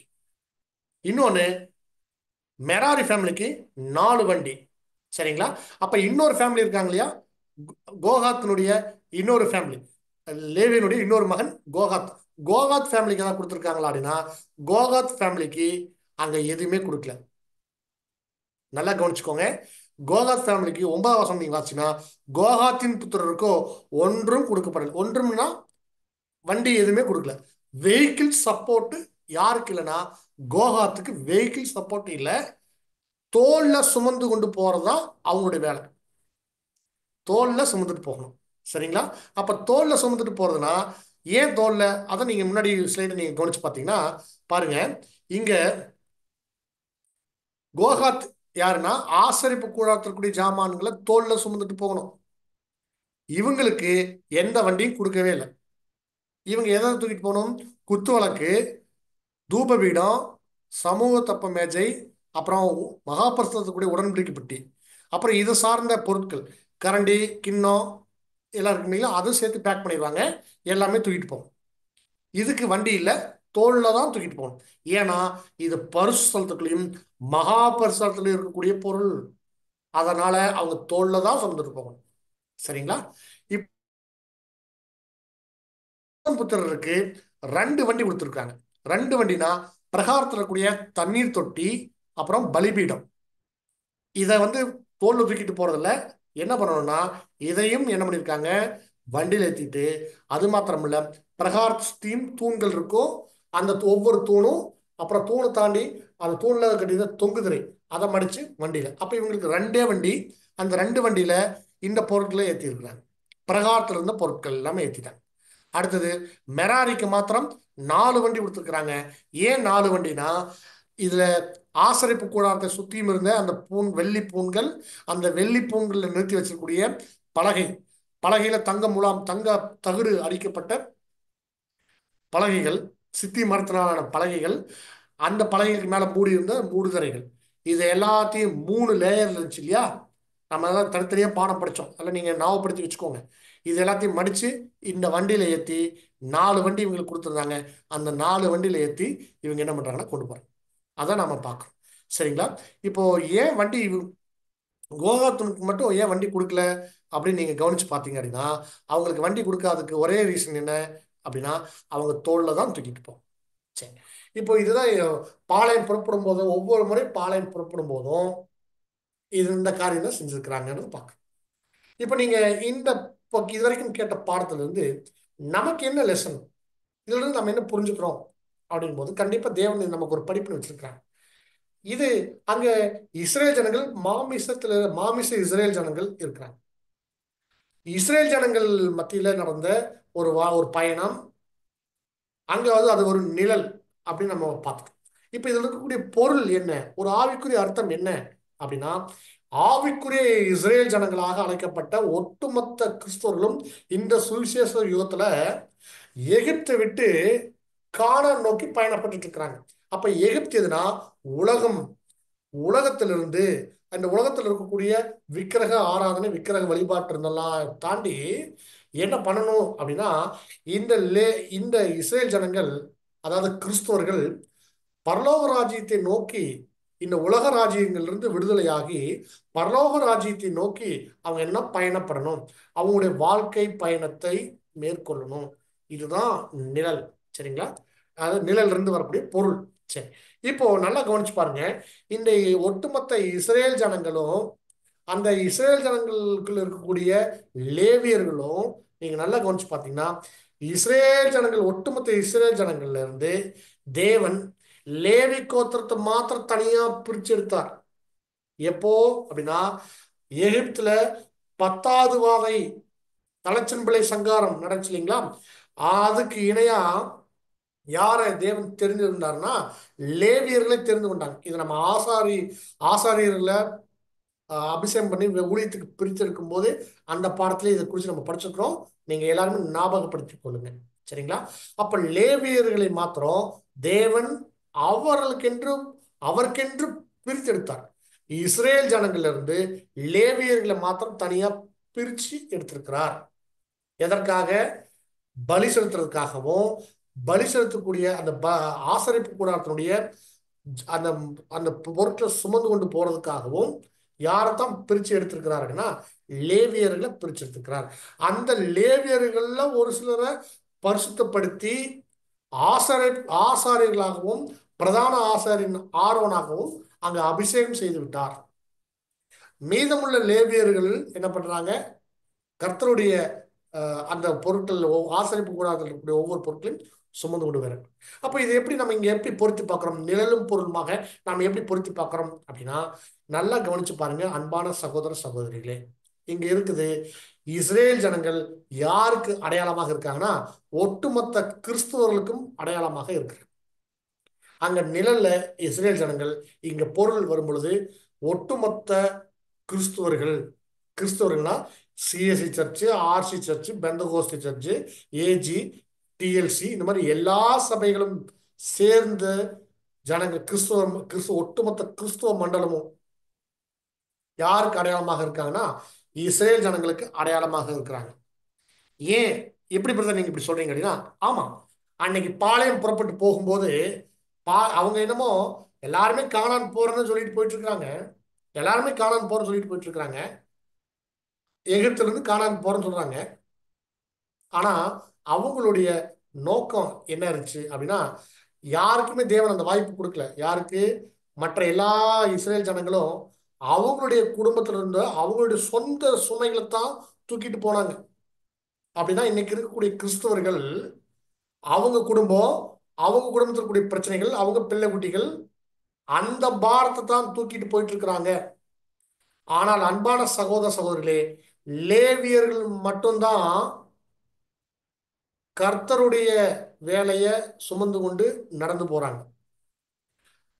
ஆசரிப்பு கூடாரத்துல தேவன் வாசம் பண்ணக்கூடிய அந்த வாசஸ்தலத்தினுடைய ஜாமானங்களை தூக்கி கொண்டு நடந்து போயிட்டு இருக்கிறாங்க. அப்போ இஸ்ரேல் ஜனங்கள் மத்தியிலிருந்து பிரித்தெடுக்கப்பட்ட லேவியர்கள் அங்க அந்த அந்த நடந்து போகும்போது சும்மா நடந்து போகல, ஆசாரிப்பு கூடாரத்தினுடைய ஜாமான்களை பொருட்களை சுமந்து கொண்டு போறாங்க. அப்ப இந்த லேவியர்கள் யாருக்கு அடையாளம்னா வேதமானவர்களாக இருக்கக்கூடிய நீங்க நம்ம எல்லாருக்கும் அடையாளமாக இங்க இருக்கிறது. பாருங்க, ஆசரிப்பு கூடாரத்தினுடைய பொருட்களை தூக்கிட்டு போறாங்க ஒவ்வொரு காரியத்திலும். ஆனா மற்ற இஸ்ரேல் ஜனங்கள் இப்போ யூதா கோத்திரமா, செபுலோன் கோத்திரமா, ரூபன் கோத்திரமா, ஆசேர் கோத்திரமா, தான் கோத்திரம், அவங்க குடும்பம், அவங்க ஆடு மாடு அதைத்தான் தூக்கிட்டு வந்துட்டு இருக்காங்க. இன்னைக்கு அப்படித்தாங்க இருக்குதுங்க அன்பான சகோதர சகோதரர்களே. இன்னைக்கு இருக்கக்கூடிய கிறிஸ்தவர்கள் அவங்களுடைய வாழ்க்கை அப்படின்னு சுயநலமா இருக்கிறாங்க, சுயமா தான் இருப்பாங்க. உண்மையான ஊழியத்தை அவங்க செய்யறாங்கன்னா நிச்சயமாக இல்லை. இந்த பூமிக்குரிய காரியத்தை மட்டும்தான் அவங்க செஞ்சுட்டு இருக்கிறத பார்க்க. இந்த லேவியர்களுக்குள்ளதான் இருக்கிறாங்க. அதை நீங்க 3 பிரிவா பிரிக்கலாம். ஹை பிரிஸ்ட் ஆரோன், அண்டர் பிரிஸ்ட் ஆரோனுடைய குமாரர்கள், மற்ற மீதமுள்ள லேவியர்கள் எல்லாமே யார் அப்படின்னா அவங்க லேவியனுடைய புத்திரர்கள் தான். அவங்க எல்லாருமே யார் அப்படின்னா தேவனுக்காக பிரித்தெடுக்கப்பட்ட ஜனங்கள். இன்னைக்கு என்னையும் உங்களையும் தேவன் இப்படித்தான் இன்னைக்கு கிறிஸ்தவர்கள் இருந்து பிரிச்செடுத்து தேவனுடைய ஊழியத்தை செய்யுங்கன்னு நம்ம மேல தேவன் கொடுத்திருக்கிறார். அதனாலதான் நம்ம மல்கியால வசனம் வாசிக்கிறோம். மல்கியா 3ஆம் அதிகாரம் 3ஆம் வசனம் வாசி சகோதரி. மல்கியா 3ஆம் அதிகாரம் வசனம் 3. அவர் உட்கார்ந்து வெள்ளியை புடமிட்டு சுத்திகரித்துக் கொண்டிருப்பார். அவர் லேவியின் புத்திரரை சுத்திகரித்து அவர்கள் கர்த்தருடையவர்களாய் இருக்கும்படிக்கும் நீதியாய் காணிக்கையை செலுத்தும்படிக்கும் அவர்களை பொன்னை போலவும் வெள்ளியை போலவும் புடமிடுவார். Thank you sister. அன்பான சகோதர சகோதரிகளே, இங்க நல்லா கவனிச்சு பாருங்க. நம்முடைய ஆண்டவராய் இயேசு கிறிஸ்து என்ன பண்றார் அப்படின்னா அவர் லேவியின் புத்திரரை சுத்திகரிக்கிறார். யார் லேவியின் புத்திரர் அப்படின்னா இங்க ஆவிக்குரிய லேவியர்கள் யாரு அப்படின்னா நீங்களும் நானும் தான் ஆவிக்குரிய லேவியர்களாக இருக்கிறோம். ஒரு ஆசாரித்துவத்திற்காக அழைக்கப்பட்டிருக்கிறோம். அந்த லேவி கோத்திரத்திலிருந்து ஒரு குரூப் வந்துட்டாங்க. இதுல இன்னும் டீட்டெயிலா படிச்சோம்னா நிறைய விஷயங்களை வேத ஆராய்ச்சி செய்து அநேக சத்தியங்களை வெளியெடுக்க முடியும். அன்பான சகோதரர்களே, இந்த 1 மணி நேரத்துல நம்ம ரொம்ப ரத்தன சுருக்கமாக ஒரு ஜென்ரல் கான்செப்டை மாத்திரம்தான் நம்ம இங்க பிரசன்ட் பண்ணக்கூடிய வாய்ப்பு நமக்கு ஏற்படுதை நம்ம பார்க்கிறோம். இதுல ஆழமான சத்தியங்கள் இன்னும் நிறைய இருக்கு. அதுல மோசே யாருக்கு அடையாளம், ஆரோன் யாருக்கு, ஆரோனுடைய பிள்ளைகள் யாருக்கு அப்படின்லாம் ஒவ்வொன்றும் நம்ம பொருத்தி பார்க்கலாம். சரிங்களா?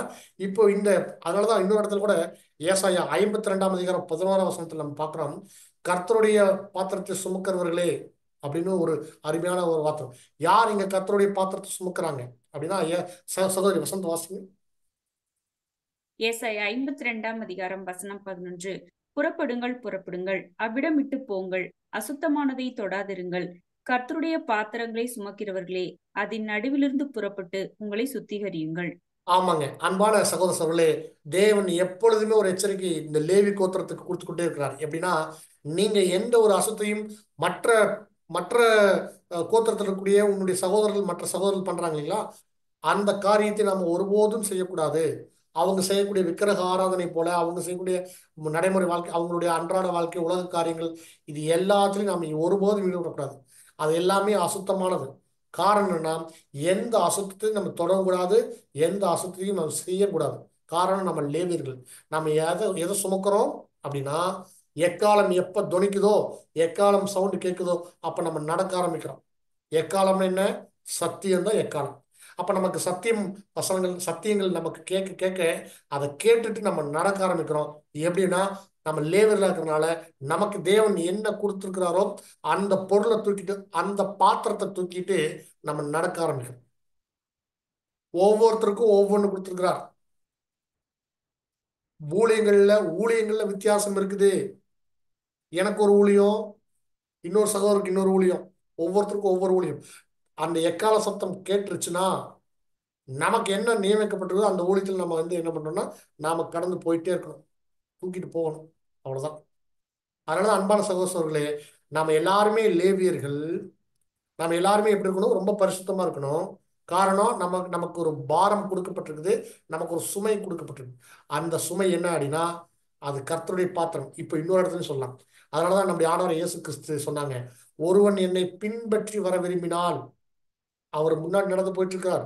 இந்த பாளையத்துக்கு முன்னாடி நடக்கிறது யாரு தெரியுங்களா? கிறிஸ்து தான். அதனாலதான் என் சமூகம் உனக்கு முன்னாடி போகும். இது எல்லாம் இந்த வசனத்தெல்லாம் எடுத்து கார்ல ஒட்டிக்குவாங்க முன்னாடி. ஆனா ஆக்சுவலா இது எங்க கொடுக்கப்பட்டுச்சோ, இந்த வனாந்திர பயணத்துல பாளையம் புறப்பட்டு போகுது இல்லைங்களா, அப்ப கொடுக்கப்பட்டுச்சு. அதனாலதான் இங்க மோசே, ஆரோன் இவங்கெல்லாம் முன்னாடி நடந்து போயிட்டு இருப்பாங்க. அதுக்கு முன்னாடி யாரு போயிட்டு இருக்காங்கன்னா, அங்க கிறிஸ்து போயிட்டு இருக்காங்க. அதனாலதான் இப்ப பாத்தீங்கன்னா கிறிஸ்துவை பின்பற்றி எல்லாரும் போயிட்டு இருக்க மாதிரி இருக்கும். அங்க மோசே தான் மாமிசத்துல வெளிப்படுறாங்க தெரியும். ஆனா மோசேக்கு முன்னாடி ஆவியில் அங்க கிறிஸ்து இருப்பார். கிறிஸ்து யாருக்கும் தெரியறதுக்கான வாய்ப்பு இல்லை. அது யாருமே கண்ணில் பார்க்க முடியாது. சரிங்களா? அது அவர் ஒரு தூதர் நிலைமையில ஒரு ஆவின் சரீரத்தில் அங்க இருப்பார். ஆனா நீங்க நல்ல காட்சி பாருங்க, மோசேவுக்கு பின்னாடி எல்லாரும் போயிட்டு இருப்பாங்க நடந்து. மோசேவை பின்பற்றி போயிட்டு இருக்கிற மாதிரி இருக்கும். சரிங்களா? அங்கேயும் கிறிஸ்து இருந்தாங்க, இங்கேயும் பாருங்க ஆவிக்குரிய சரீரத்துல கிறிஸ்து நம்மளோடு இருக்கிறார், நமக்கு முன்னாடி நடந்து போயிட்டு இருக்கிறார். அவரை பின்பற்றி நம்ம எல்லாம் நடந்துக்கணும். எப்படி நடக்கணும் அப்படின்னா, சிலுவையை தூக்கிட்டு வான்னு சொல்றார். அவனவன் தன் தன் சிலுவையை சுமந்து கொண்டு வரணும். சிலுவையை எடுத்துட்டு வரணும் அப்படின்னா, அந்த சிலுவை எதை அடையாளப்படுத்துதுன்னா, நாம் கிறிஸ்துவ நிமித்தம் படக்கூடிய ஒவ்வொரு பாடுகள் நமக்கு இருக்குது. அந்த சுமையை நாம தூக்கி கொண்டு போறோம். அது தூக்கிட்டு போறது நமக்கு சிரமமா அப்படின்னா, அந்த சுமையை தூக்கிட்டு போகும்போது நம்ம என்ன உள்ள தூக்கிட்டு போறோம்னு வெளியே தெரியாத அளவுக்கு நாம கவர் பண்ணணும். அப்படின்னா நம்முடைய பாடுகள், நம்முடைய கவலைகள், நம்முடைய கஷ்டங்கள், அது தேவன் வெளியே தெரியாம கொண்டு போறது கூட இருக்கு. அப்படி கூட நம்ம புரிஞ்சுக்கலாம். அது கவர் பண்ணி இருக்கு. அது யாருக்கு தெரியணுமோ அவங்களுக்கு தான் தெரியணும். யாருக்கு தெரியக்கூடாதோ அவங்களுக்கு தெரியவே கூடாது. சரிங்களா? அப்போ இதுலயும் ஒவ்வொரு விஷயத்தையும் நம்ம எடுத்து பார்த்தோம் அப்படின்னா, அவ்வளவு ஆவிக்குரிய அர்த்தங்கள், ஒரு ஆழமான சத்தியங்கள் உள்ள இருக்கிறத நம்ம புரிஞ்சு கொள்ளலாம். அன்பான சகோதரர்களே, நமக்கு முன்னாடி வாழ்ந்த அநேக பரிசுத்தவான்கள், அப்போஸ்தலர்கள் இருந்து அநேக சீசர்கள், இப்ப வரைக்கும் இந்த 7 சபையினுடைய காலத்துல வாழ்ந்து கொண்டிருக்கோம். 6 சபையில வாழ்ந்த பரிசுத்தவான்கள், இப்ப 7ஆம் சபையில நமக்கு முன்னாடி வாழ்ந்த அத்தனை பரிசுத்தவான்களும் என்னதான் பண்ணியிருக்காங்கன்னா, இயேசு கிறிஸ்துக்கு சொன்ன அந்த சிலுவையை சுமந்து கொண்டுதான் போயிருக்கிறாங்க. ஒரு அருமையான ஒரு தங்களை ஒரு நல்ல ஒரு லேவியர்களாக அவங்க தங்களை பரிசுத்தப்படுத்தி காமிச்சிருக்கிறாங்க. சத்திய வசனத்தினால பரிசுத்தமா இருக்கிறது நம்ம பார்க்கலாம். அன்பான சகோதரர்களே, ஒரு மாதிரி அப்போஸ்தலன் பவுல் கூட இதைத்தான் சொல்றார். எப்படி சொல்றாருன்னா, வாசிங்க சகோதரி, 2 கொரிந்தியர் 4:10.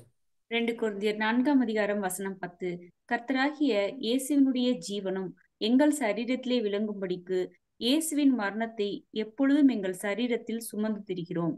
ஆமாங்க, அவங்க சரீரத்தில் நாங்கள் சுமந்து திரிகிறோம் அப்படின்னா, இயேசு கிறிஸ்துனுடைய மரணத்தை நாங்கள் எப்பொழுதும் சுமந்து திரிகிறோம். எங்களுடைய சரீரத்தில் நாங்கள் சுமக்கிறோம் அப்படின்னா, அந்த சுமை என்ன சுமைய, அது என்ன வெயிட், அவங்க அவங்க அவங்க கேரி பண்ணிட்டு இருக்கிறது என்ன அப்படின்னா, கிறிஸ்துவனுடைய பாடுகள். அதான் இயேசு கிறிஸ்துடைய மரணம், அதான் கிறிஸ்துவனுடைய பாடுகள். அதுக்கு அதே மாதிரியான கிறிஸ்துவனுடைய பாடுகளுக்கு ஒரு இணையான பாடுகள். அந்த பாடுகளுக்கு நாங்கள் பங்காளிகளை போல, கிறிஸ்துவை போலவே நாங்களும் வாழ்ந்து, கிறிஸ்துவை போலவே பாடுகள் நாங்களும் பட்டுக்கொண்டிருக்கிறோம். அதனாலதான் அதே பாடுகளை எங்க சரீரத்தில் நாங்கள் சுமக்கிறோம் அப்படின்னு அங்க பவுல் சொல்றார். அன்பான சகோதரர்களே, நம்ம எல்லாரும் சுமக்கிறோம். இன்னைக்கு எல்லாரும் எப்படி பாடுகள் சுமந்துட்டு இருக்கிறாங்க, எப்படி எப்படி சுமக்கிறாங்கன்னா, இப்ப நீங்க ஒரு ஒரு சிஎஸ்சி சர்ச்சில் இருக்கக்கூடிய ஒரு ஒரு கிறிஸ்தவரை பாருங்க, ஆர்சி சர்ச்சில் இருக்கக்கூடிய ஒரு கிறிஸ்தவரை பாருங்க, பெந்தகோஸ்தே சபையில் இருக்கக்கூடிய ஒரு கிறிஸ்தவரை பாருங்க. இவர்கள் எல்லோரும் எப்படி இருக்காங்க அப்படின்னா, இன்னைக்கு இஸ்ரேல் ஜனங்கள் இருந்தாங்க இல்லையா, அவங்களுடைய சுமையத்தான் சுமந்துட்டு போயிட்டு இருக்கிறாங்க. என்னுடைய பிள்ளைகளை நான் படிக்க வைக்கணும், அவங்களுக்கு தேவையானதை செய்யணும், அவங்களுக்கு கல்யாணம் பண்ணி கொடுக்கணும், அப்புறம் என்னுடைய வேலை அப்படின்னு இந்த பூமிக்குரிய காரியத்தை மட்டும்தான் அவங்க தலையில தூக்கி சுமந்துட்டு இருக்கிறாங்க. எப்படி அன்னைக்கு இஸ்ரேல் ஜனங்கள் அவங்களுடைய ஒவ்வொரு கோத்திரமும், லேவி கோத்திரத்தை தவிர மற்ற எல்லா கோத்திரமும் என்ன பண்ணாங்கன்னா, அவங்களுடைய சொந்த வீட்டு ஜாமான்களை தான் சுமந்துட்டு போனாங்க. ஆனால் லேவியர்கள் சொந்த ஜாமான்களையும் சுமந்தாங்க, கர்த்தருடைய பாத்திரத்தையும் சுமந்தாங்க. அதாவது அவங்களுக்கும் வீடு இருந்திருக்கும், அவங்களுக்கும் ட்ரெஸ் இருந்திருக்கும், அவங்களுக்கும் தட்டுமுடி ஜாமான்கள் இருந்திருக்கும், அதையும் சுமந்து கொண்டு போனாங்க. அதே சமயத்துல எதை பண்ணிருக்காங்க அப்படின்னா, ஆசரிப்பு கூடாரத்தினுடைய பொருட்களையும் சுமந்துட்டு போயிருக்கிறாங்க. அப்போ பாளையம் எப்பெல்லாம் புறப்பட்டு போகுதோ அப்போ ஒழுங்கும் கிரமமா போயிருக்கிறாங்க. எல்லாத்தையும் தேவன் சொன்ன தேவனுடைய வார்த்தைக்கு உட்பட்டு வரிசை கிரமமாக போயிருக்கிறாங்க. அந்த ஒழுங்கையும் கடைப்பிடிச்சிருக்கிறாங்க. அதே சமயத்தில் தேவன் சொன்ன வேலையும் செய்திருக்கிறாங்க. அப்ப இதுல நம்ம என்ன புரிஞ்சுக்கிறோம் அப்படின்னா, தேவன் புது சிருஷ்டிகளா இருக்கக்கூடிய நம்ம எல்லாருக்கும் நாம குடும்பத்தையும் பார்க்கணும், சபையினுடைய காரியத்தையும் நம்ம பார்க்கணும், ஊழியத்தையும் பார்க்கணும். இந்த அழைப்புல தேவன் இந்த பலியின் ஜீவியத்தையும் நாம கரெக்டா கொண்டு போகணும். அது மாத்திரமல்ல, அன்பான சகோதரர்களே, நம்ம மேல சுமத்தப்பட்டிருக்கக்கூடிய மிகப்பெரிய பொறுப்பு என்ன அப்படின்னா, மரண பரியந்தம் நம்முடைய ஓட்டம் எப்படி இருக்கணும், பரிசுத்த ஜீவியமாக இருக்கணும். ஒரு சுயநலம் இல்லாத, ஒரு அப்பழுக்கற்ற ஒரு வாழ்க்கை நம்ம வாழ்ந்து காட்டணும். அர்ப்பணிப்பு வாழ்க்கை எல்லாரும் நம்ம பார்க்கணும். சரிங்களா? இதுதான் நமக்கு இந்த பாளையம் நடந்து போறதுல இருந்து நாம புரிஞ்சுக்கக்கூடிய ஒரு படிப்படியாக தேவன் நமக்கு இன்னைக்கு கொடுத்துருக்காங்க. பொறுமையோடு கேட்ட உணவையும் தேவன் தாமே ஆசீர்வதித்து வந்தாங்க. ஆமென். Thank you brother. அன்புக்குரிய சகோதர சகோதரிகளே, ரொம்ப அருமையா இன்னைக்கு நம்ம சகோதரன் நமக்கு எக்ஸ்பிளைன் பண்ணியிருக்கிறாங்க. இப்பேற்பட்ட மேன்மையில சத்திய வசனம் கொடுத்த பிதாவான தேவனுக்கு நம்ம ரட்சக மீட்பரா இருக்கிற இயேசு கிறிஸ்து வழியா நன்றிகளை இருக்கிறோம். துத்தத்து கொடுத்த நம்ம அன்பு சகோதரனுக்கு நம்ம அனைவர் சார்பாக நன்றி செலுத்துக்கிறோம். ஒரு மேடை கேட்ட அனைவரும் தேவன் ஆசீர்வதிப்பாக. அன்புக்குரிய சகோதர சகோதரர்கள், இதுல உங்களுக்கு எதன கருத்துக்கள் இருந்தால் ஜெபம் முடிச்சதுக்கு அப்புறம் நீங்க அட்மிட் பண்ணிட்டு சகோதரனை கேட்கலாம்.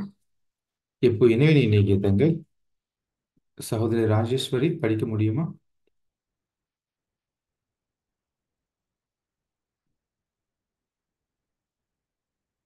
சிஸ்டர் அட்மிட் பண்ணுங்க.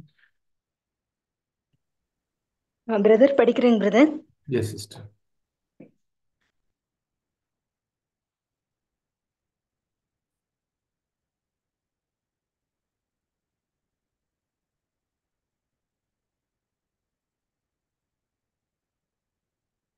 இரவின் இனிய கீதங்கள் நவம்பர் 20. கர்த்தருக்கு காத்திரு, அவர் உன் இருதயத்தை ஸ்திரப்படுத்துவார். சங்கீதம் 27 14 நம் அனுபவத்திலே நாம் சொந்த புத்தியிலே கர்த்தருக்கு முன்பாக செல்வது ஆபத்தானது என்று கண்டிருக்கிறோம். நமக்கு நாமே வழிகாட்ட ஏற்ற ஞானம் நம்மிடம் இல்லை. சில சமயங்களில் தர்ம சங்கட்டமான நிலைமையை உணர்ந்து கொண்டால் அது நம்மை ஜாக்கிரதையுள்ளவர்களாகவும் அடக்கம் உடையவர்களாகவும் மாற்றும். நமது நன்மைக்காக மட்டுமல்ல, நித்திய மகிமை ஆபத்தில் இருக்கிறது.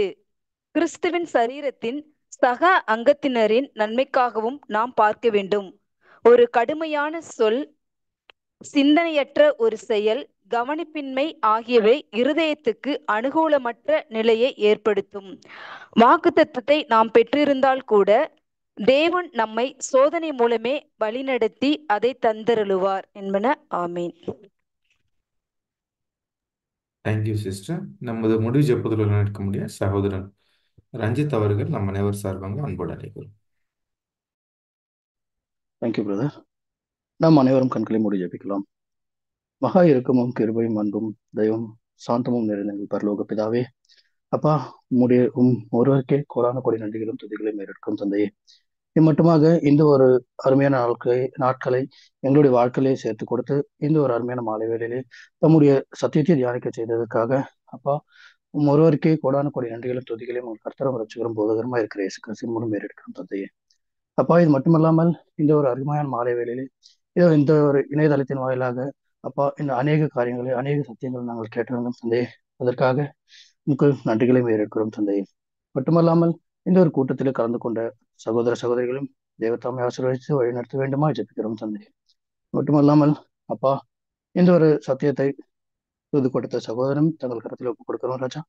அப்பா, அவர் மூலமாய் நீங்கள் நிறைவேற்ற வேண்டிய காரியங்களை வருங்காலங்களே நிறைவேற்ற வேண்டுமாய் அவருக்கு தேவையான சுகத்தையும் பலத்தையும் கொடுத்து உங்களுடைய பரிசு ஆவின் மூலம் அவரையும் வழிநடத்த வேண்டுமாய் ஜெபிக்கிறோம் தந்தையே. அப்பா, இது மட்டுமல்லாமல் அப்பா, நாங்கள் கேட்கிற ஒவ்வொரு சத்தியத்தையும் நாங்கள் ஒரு எளிதாக எடுத்துக்கொள்ளாமல் ஒவ்வொரு நாட்களும் எங்களுடைய வாழ்க்கையிலே நாங்கள் அபியாசப்படுத்தி அப்பா, தம்முடைய நேசகுமாரன் பட்ட பாடுகளையும் நாங்கள் அந்த பாடுகளுக்கு பங்காளிகளாக இருந்து அப்பா, வரப்போற காலங்களிலும் இந்த ஆவிக்குரிய ஓட்டத்தில் நாங்கள் ஓடி முடிக்க எங்களுக்கு தேவையான சுகத்தையும் பலத்தையும் கொடுத்து தங்களுடைய பரிசு ஆவியில் எங்களை வழிநடத்த வேண்டுமா ஜெபிக்கிறோம் தந்தையே. அப்பா, இது மட்டுமல்லாமல் இந்த ஒரு கூட்டத்தையும் தொடக்கம் முதல் இறுதி வரை எந்த ஒரு இடையூறுமின்றி தங்களுடைய தெய்வீக பிரசங்கனத்தை அறுத்து எங்களை வழிநடத்துவதற்காக அப்பா, உங்களுக்கு நன்றிகளை ஏறெடுக்கிறோம் தந்தையே. அப்பா, இந்த ஒரு சிறு மன்றாட்டு ஜெபத்தை எங்கள் கர்த்தரும் இரட்சகரும் போதகரமா இருக்கிற இயேசு கிறிஸ்துவின் மூலம் ஏறெடுக்கிறோம் எங்கள் ஜீவனும் சர்வ வல்லமையிலும் உள்ள நல்ல பிதாவே. ஆமேன். Thank you brother. அன்புக்குரிய சகோதர சகோதரர்களே, உங்களுக்கு ஒரு எதனா கருத்துக்கள் இருந்தால் நீங்க அன்மியூட் பண்ணிட்டு நீங்க சகோதரனை கேட்கலாம்.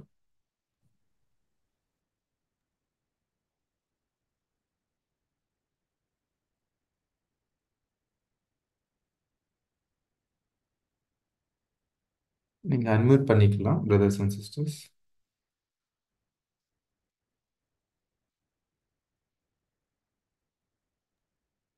பிரதர், இதுல ஒரு டவுட் பிரதர்.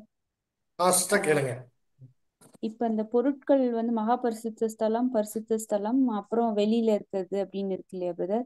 அப்ப ஆமாம். நம்ம ஊழியர்கள் கூட அந்த மாதிரி வகைப்படுத்தப்படுமா பிரதர்? நம்ம சுமக்குற அந்த பொருளுக்கு ஏற்றா போல அது அது அதுக்கு பேரலா வருமா பிரதர்? கண்டிப்பா சிஸ்டர், நீங்க கேட்ட கேள்வி நான் சகோதரர்கிட்ட கூட நான் சாயந்தரம் டிஸ்கஸ் பண்ணிட்டு இருந்தேன். என்ன அப்படின்னா, இதுல நிறைய பாயிண்ட் இருக்கிறத நம்ம பார்க்குறோம். காரணம் என்னன்னா, கேட்டகரிஸ் இருக்கு இல்லைங்களா? இப்போ பிரகாரத்தில் இருந்தால் பிரகாரத்தில் இருக்கும்போது நம்ம பார்க்குறோம், அது வந்து பாதி நீதிமானாக்கப்பட்ட நிலைமைன்னு சொல்கிறோம். Parsley justified condition. ஓகேங்களா? அப்புறம் பரிசுத்தலம் வரும்போது முழுவதுமாக நீதிமானாக்கப்பட்ட நிலைமை. மகாபரிசுத்தம் போது பரிசுத்தவானா ஆக்கப்பட்ட நிலைமை. அப்போ holy place, most holy place, அது மட்டும் இல்லை இந்த பிரகாரம் அப்படிங்கக்கூடிய அந்த கோர்ட் ஏரியா. இந்த ஒவ்வொரு ஏரியாவிலையும் ஒவ்வொரு லேவியர்கள் தூக்கிட்டு போயிருக்காங்க, ஒவ்வொரு ஃபேமிலி எடுத்துட்டு போயிருக்காங்கன்னா, அப்போ கண்டிப்பாக இதில் வந்து கேட்டகரிஸ் இருக்குன்னா ஒவ்வொரு ஸ்டேஜஸ் இருக்கு. இப்போ நமக்கு 3 படிநிலை. நீதிமான் இல்லை, ஆனால் நீதிமான் ஆக்கப்பட்ட அழைக்கப்பட்ட நிலைமை, தெரிந்து கொள்ளப்பட்ட நிலைமை, உண்மையுள்ள நிலைமை. அப்போ 3 நிலைமையிலையும் நாம செலுத்த வேண்டிய பலியை இது அடையாளப்படுத்தலாம் அப்படின்னு நான் நினைக்கிறேன் சிஸ்டர். ஆனால் இன்னும் இதை குறித்து இன்னும் நிறைய ஸ்டடி பண்ணிட்டு தான் இந்த பாயிண்ட்டை நான் சொல்லணும்னு சொல்லிட்டு நான் அந்த பாயிண்ட் நான் ஸ்கிப் பண்ணியிருந்தேன். அதாவது 3 ஸ்டேஜை அடையாளப்படுத்தலாம், 3 ஸ்டேஜும் 3 நிலைமை அடையாளப்படுத்தும்.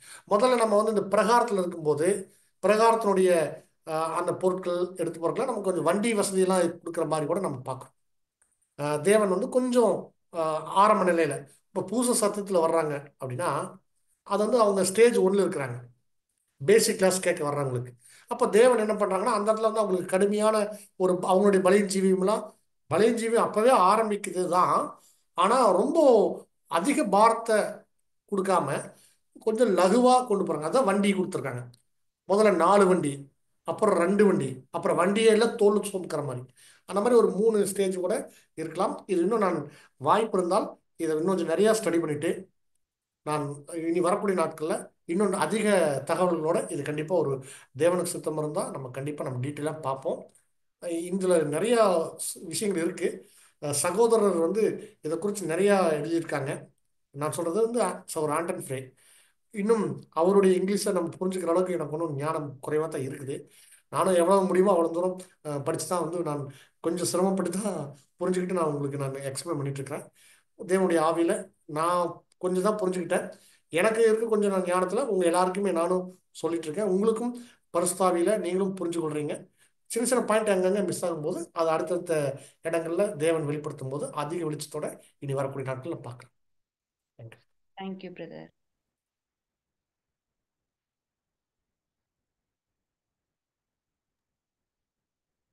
வேறு எதனா கருத்துக்கள் பிரதர்ஸ் அண்ட் சிஸ்டர்ஸ்?